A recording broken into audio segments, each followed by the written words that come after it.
Okay, so welcome everybody. This is a completion of the two previous talks about the umbilical catheters. We have the UAC and UVC, and in this short demo, we'll advise you about the list and what exactly we want to do. We will not demonstrate the procedure because we have a videotape of the procedure itself, but here the most important is the checklist. Whenever you're ready, your success rate is high. When you're not ready, the chance of fail is getting high and high. So we will do a checklist and we'll demonstrate what is exactly required when we insert an umbilical catheters, UAC and UVC. And this nice looking lady will video for us.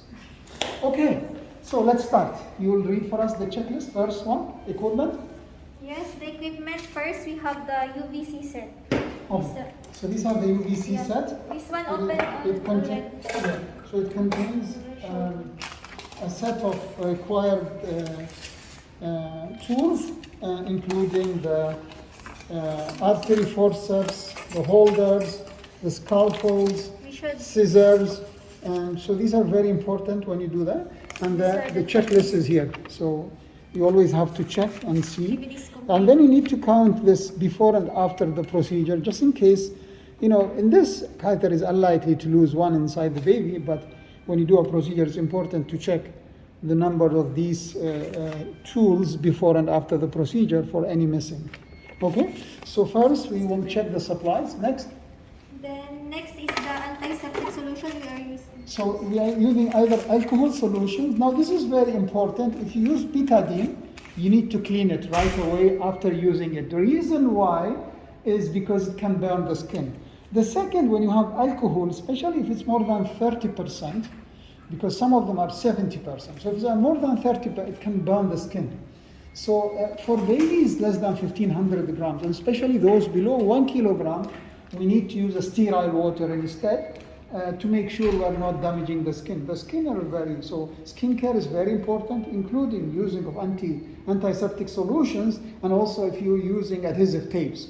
So very important to remember, normal saline, betadine, or alcohol swabs. And then we can this scalpel also. So we have scalpels, just in case we need to cut it, the catheter, or cut the umbilicus, or cut the stitch. Then 3-0. So 3-0 silk for suturing, and it's important to remember that you suture to the wart and jelly, not to the skin. Because remember, if you want to suture to the skin, it's very painful, and remember of a sedation and pain control when you do that. Then of course the UVC catheter. So the catheters, UAC and UVC, single or double lumen, depending on the weights, are using 2.5, 3.5, or 5 French size, depending on the weight as specified in the guidelines. And then next. And then we have the syringes. Very important to have syringes. You have 1 ml syringe, 5 ml syringe, and maybe you need 10 5 ml. Remember that the lower the syringe, the higher the pressure of the blunger on the body. So you can cause suction obstruction. So when you need to withdraw, you need to use a larger needle. Okay? And remember, when you take blood, you have to count, and when you give saline, you have to count how much in and how much out, and then you need to decontaminate the area. So if you want to take a sample of blood, remember that the blood on the catheter is contaminated with water. So if you send it to the lab, you'll have a wrong readings. So always decontaminate, take sample, and then clear whatever you have. It's very important to remember to clean it very well, because having blood in the catheter is a needle for infection. For higher, big syringe has less pressure. Yes. So the bigger the syringe, less pressure. The smaller, the higher pressure. So when you need to withdraw, you might need collars, because the catheter has openings. So if you use very high pressure, it will stick to the wall and you won't get anything. So remember, if you don't get, just be patient when you pull, a little slow. And even sometime when you aspirate, you will feel a pauses. Okay, easiness, hardness, because the pressure causing the catheter opening to be stick to the wall. So remember to be patient, and if it's not, using a large size needles. So it's always good idea to have 10 mil, but I think 5 mil is okay. Also, tape measure for Tape the- measure, very important for measure and calculation. Okay, so especially if you are not using the measure equations, you are using calculation from umbilicus to the acromion process.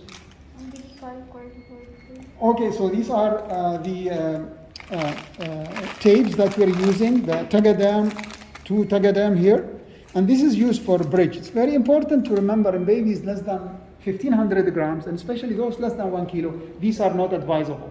Okay, you can only suture the line to the Wharton jelly. The reason is they stick to the skin and they can break the skin. So if you want to remove them, if you put them and you want to remove them, you have many options. The first option, you can put olive oils over them, leave it for a while, bring a gauze and soak it with olive oil and then remove it slowly. Don't ever pull, because if you pull, you will take the skin with you. The second is you can use water. Okay, these are advisable for babies more than 1500 grams. Okay, but if they are less unused, please remember how to remove them. And then this needle. These are called Q sites or IV bloggers. Now these are very important, not blogger, pluggers. So these are important for 2 reasons. First, it will prevent the leak, prevent air bubbles, okay, and prevent also blood drawback.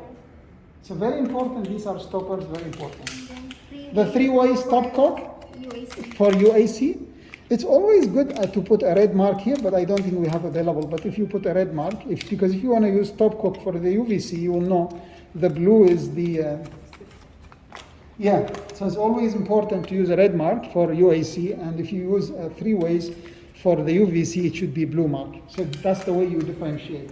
But what we do here is we use that's what we call a T-connect. So these are 3 ways T-connect. And you can see that they have already their Q sites or the IV bloggers, and also they have the lockers. And they have their own syringe with them. They're like sterile supply. So these can be connected to the UVC. You need to connect these to the UVC. Prime them, flush them before you insert. Normal, it's always good to use. I know we don't have, but it's better to have the small sachet, small or pre-filled syringe rather than, because this can be contaminated. So, and if you use it one time, it might be contaminated. You cannot use it, and it's a big size.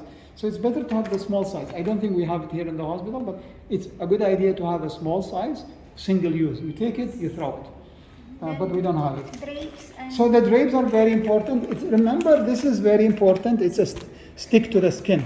So remember, in babies less than 1500, especially those less than 1 kilo, in first week, they have very tiny skin. They can. So don't stick it to the skin.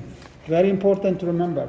And also, you can decrease the size of this opening of this drape by grabbing it using artery forceps, just to cover only the umbilicus, and that will prevent the possible contamination of the catheter with the skin. Also minimize the area that you need to clean, because first you clean without the drapes, you put the drapes, make it a small size by grabbing it through artery forceps, and then do the cleaning.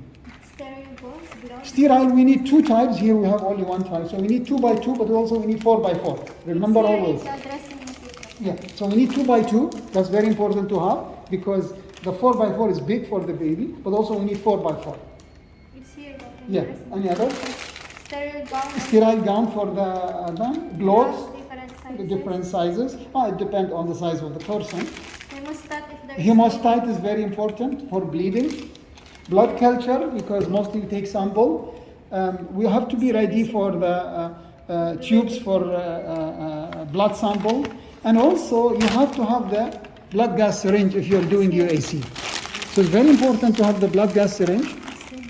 Yeah, so be ready that use it for sample, because we take 0.2 ml for blood gas if you're putting the UAC. You have the transducer for invasive blood pressure monitor, should be ready and primed.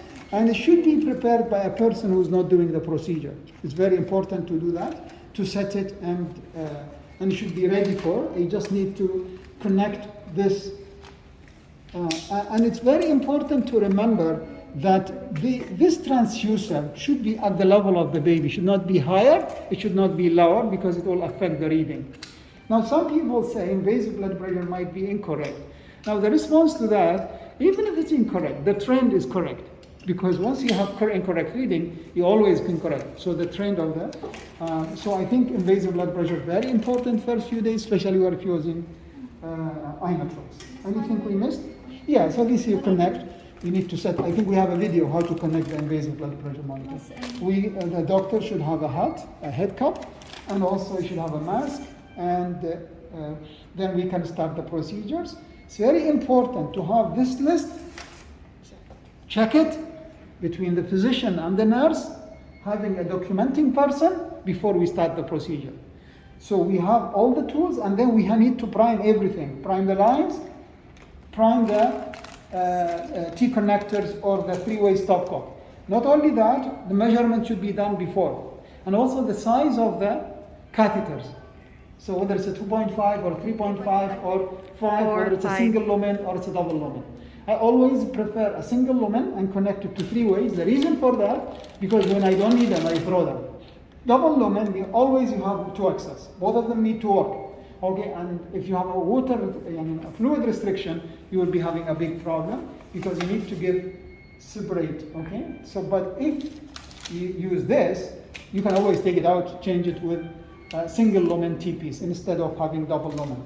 But it's not wrong to use double lumen, but I personally, there is no evidence, but I personally don't prefer it. Any question? This UVC and UVC catheter, which all sizes we need to 2.5, 3.5, and 5. 2.5 for babies less than 1.5 UAC.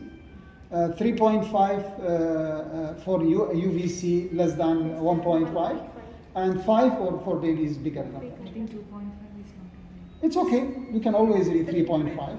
Remember that the smaller the size, the more possible improper position and maybe even coiling. So if you coil or you go to, you may go to a higher level. So these are the recommendations, but not must to have it all. Any further questions? You like it? Okay, thank you very much. You can stop. Thank you very much.